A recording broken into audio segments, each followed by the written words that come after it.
Aka, marojnani chiqaring. Oh, mana, bo'ldi. Qadrdonim, bu sizga sizdan 10 ming so'm bo'ldi.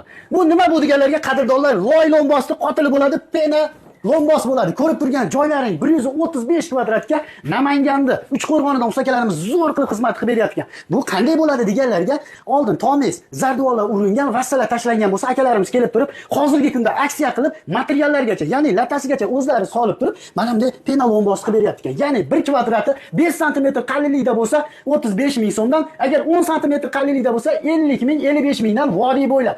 Ob'yom katta bo'lsa, Toshkent vohalarga ham chiqilaveradi. Bu sichqon kalamishli qotili bo'ladi. Qurt qumizga tomizda bo'lmaydi va bu tirishinglar tushmaydi, yorilmaydi va titilib ketmaydi. Qishda issiq, yozda salqin bo'ladi. To'kdan ham tegish. Eng asosiysi bir kunda 135 kvadrat joyda operator ko'rsating, quyishib qo'yapti. Juda ham sifatli bo'ladi.